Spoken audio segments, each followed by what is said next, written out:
동양의 기본적인 개념은 도라고 하는 건요, 그냥 전체 자연의 원리예요. 그러니까 이거는 뭐라고 생각하냐면, 서양의 기독교로 하면 하나는 신이야, 신. 도라고 하면 그냥 진리라고 생각합니다. 진리. 알겠죠? 그냥 자연 만물, 인간이 어떻게 왔다 갔다 해서 만들어지는 겁니다. 그래서 이 도, 보통 그래서 이 도를 천연지성이라고 해요. 천연. 자연이 인간에게 부여한 거. 그래서 이제 기독교적인 하느님은 어떤 인격적인 신으로서 뭔가 만들어내잖아. 근데 동양에서의 도는 그런 개념은 아니에요. 동양에서의 도는 어떤 개념이냐면, 모든 사물들이, 모든 살아있는 것들이, 혹은 죽어있는 것들이 끊임없이 서로 상호작용하면서 만들어낸 진리가 도입니다. 그러니까 도라고 할 때는요, 이렇게 생각하세요. 진리다, 참된 것이다, 바람직한 것이다, 이렇게 생각합니다. 참된 것, 바람직한 것, 이렇게 생각하면 돼요. 그렇기 때문에 동양 철학에서는 도를 어떻게 설명을 하냐면, 텍스트 상에서 구체적으로 설명해요. 이러이러한 상에서 도는 무엇이다 라고 설명을 한단 말이에요. 그래서 동양 철학에서 도라는 말이 나오면, 아, 이 상황에서 가장 바람직한 건 이거구나. 제시문에서 도는 이렇게 규정하고 있다. 이렇게 여러분들이 글을 써야 된다는 뜻이야. 그래서 제시문에서 도가 나오면 어떻게 해야 된다?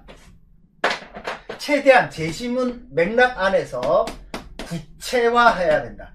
제시문 맥락 안에서 정의를 내려줘야 된다 라고 생각을 하셔야 돼요. 이 정의를 누가 내려야 된다고? 여러분이 텍스트를 독해서 이 제시문에서 도는 어떤 의미로 쓰입니다 라고 규정을 해줘야 된다고. 그래서 도가 철학, 그 노자 철학 첫 번째가 도가도 비상도 명가명 비상명이잖아요. 도를 도라고 하면 도가 아니고, 명을 명이라고 하면, 이름을 이름이라고 하면 이름이 아니다잖아. 도를 도라고 딱 이렇게 규정을 해놓은 순간, 왜? 도라고 하는 것은 상황과 조건과 맥락에 따라서 다 다른데, 세상에 살아가는 사람들은 내가 말하는 게 도야 라고 강조를 하고 싶단 말이야. 그러니까 동양 철학에서 도라고 할 때는 어떻게 읽어야 된다고?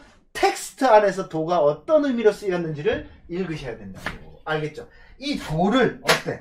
그러면 봐봐. 인간도 이 자연의 도, 천지 만물이 만들어낸 도를 타고났을 거 아니야. 그게 뭐냐면 본성이에요. 본성. 인간이 가지고 있는 본성.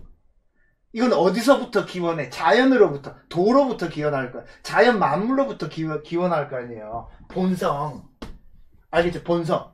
이거를 인간이 자연으로부터 타고난 걸 뭐라고 부르냐면 천연지성이라고. 지가 갈지자가 한자로는 뭐야? 우리나라 말로 하면 의잖아. 의. 천연. 자연으로부터 온 성. 타고난 성질이라는 뜻이에요. 그래서 인간의 본성을 천연지성이라고 불러. 동양 철학에서는. 본성이야, 본성. 이 본성을 타고났단 말이야. 타고났다고. 어디서? 자연에서. 이 타고난 본성이 뭐예요? 사단이야, 사단. 네 가지 단서란. 우리가 단서가 있다 할 때 단자야, 단. 꼬투리 단자야, 꼬투리 단. 자, 꼬투리가 뭐예요, 꼬투리. 자, 여러분, 보풀하기. 옷을 입었잖아. 보풀하기, 꼬투리 나왔지, 요만큼. 쭉 잡아당기면 어때요? 쭉 잡아당기면 계속 나오죠. 그러니까, 이 본성이 4개의 꼬투리로 이루어져 있어. 그게 뭐냐면, 인의예지예요. 인의예지. 그러니까 인의 예지가 뭐예요? 나한테 묻지 마. 여러분이 다 가지고 태어난 거야, 동양 철학에서는. 인의 예지는 뭐냐면, 인간이면 타고난 자연이 인간에게 부여한 본성이라는 거야. 타고난 거. 알겠죠? 이 네 가지 꼬투리라는 거야. 근데 인간이 살아가면서 어때? 이걸 타고났는데 살아가면서 어때요? 아유, 먹고 살려다 보니 나쁜 짓도 하고, 어때요? 살다 보니 나쁜 짓도 하고 돈에 눈이 멀기도 하고 배신도 하고 사람도 죽이기도 하잖아. 그죠? 살다 보니. 그러면 어떻게 해야 돼? 사람을 잘 가르쳐서 내가 타고난 본성인 인의 예지만 회복하면 어떻게 된다? 세상이 좋은 세상이 된다라고 하는 게 동양 철학이야. 무슨 말인지 알겠죠? 그래서 이 4개의 꼬투리는 딱 꼬투리만큼 있는데 어때? 자꾸 뽑아내서 만들어야지 겉으로 드러날 거 아니야. 그러기 때문에 인의 예지를 뽑아내기 위해서 동양은 뭘 강조해? 수양을 강조하는 거야. 수양. 그래서 선비는 뭘 해야 돼? 감추어진 인의 예지를 끊임없이 뽑아내는 수양을 하는 존재가 선비야. 알겠죠? 그래서 동양은, 그리고 육아철학은 기본적으로, 저는 육아철학 나쁘다라고 보지 않아요. 지금 무슨 육아에서는 기본적으로 남녀 차별이 없어요. 그게 이제 조선 후기 때 나타난 거지. 그러니까 어떤 남녀 차별하고자 하는 게 육아적 전통이 아니에요.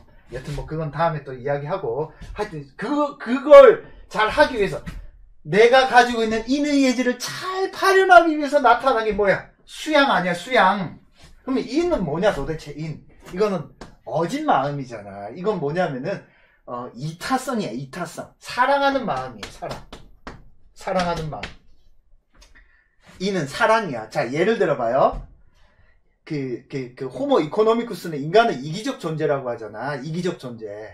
이기적 존재는 내 것만 챙긴다는 거잖아. 근데 이 사랑하는 걸 타고났다고. 여러분, 사랑에 빠졌을 때 떠올려봐. 내가, 자, 고등학교 때 짝사랑에 빠졌어. 어우, 어때? 눈만 감아도 그 남자, 그 여자가 자꾸 생각나. 눈만 감아도. 그러면 어떻게 해요? 내가 커피를 마시고 있어. 아, 커피. 내가 사랑하는 그냥 그 놈이랑 같이 마시면, 어때? 사랑에 빠질 때 자꾸 주고 싶잖아.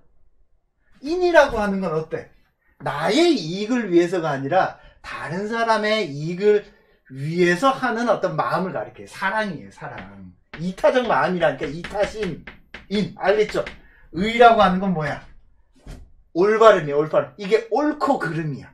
옳고. 그래서 인은 이타심이고, 의라고 하는 것은 옳고 그름이야. 그러면 인의라고 말할 때, 개인적 차원에서는 윤리 도덕의 기준이 되는 거고, 삶의 기준이 되는 거고, 국가적 차원에서는 백성을 위해서 군주가 이타적 행동을 해야 되는 거고, 백성을 위해서 올바른 정치를 해야 되는 거야. 무슨 말이야? 이게 기본이에요. 동양 철학의 인의가 기본이야. 그래서 의는 뭐냐면은, 의는 올바름이야. 윤리야, 윤리.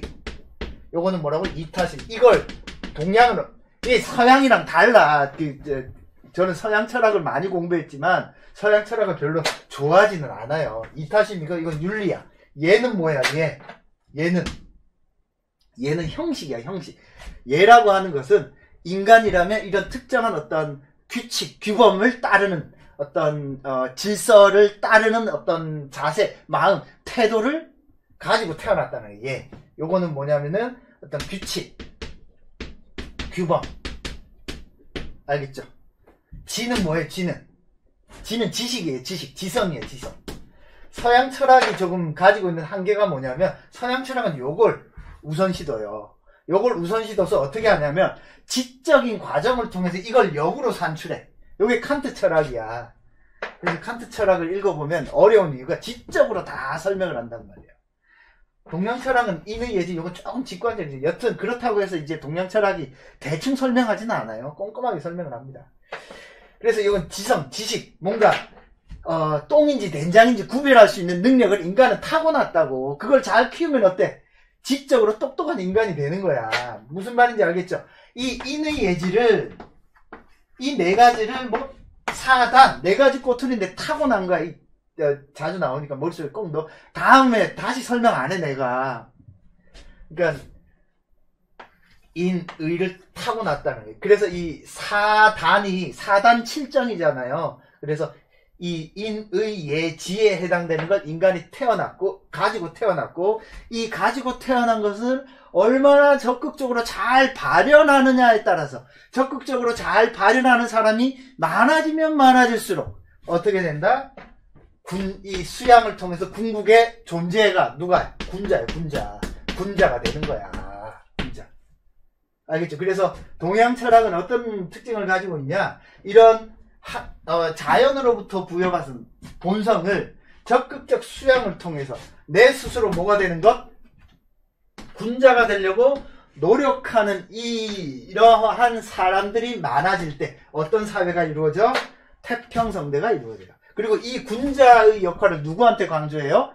소시민들에게 강조를 안 했어. 소시민들에 강조하는 게 아니라 지도자, 지배자에게 강조를 했단 말이에요. 동양은. 요 군자로서의 어떤 삶의 태도를 동양 철학은 누구에게 강조한다고요? 지배자. 왕한테 강조를 한다고. 왕. 선비한테. 그러니까 논어를 읽어보면 선비가 해야 될 일이 있고 군자가 해야 될 게 있고 신하가 해야 될 일이 있고 백성이 해야 될 게 있어. 그래서 군은 군답게 군, 신, 민 이렇게 나오잖아요. 그러니까 이게 지배자에게 이 군자로서의 삶의 태도를 강조했다고. 무슨 말인지 알겠죠? 그래서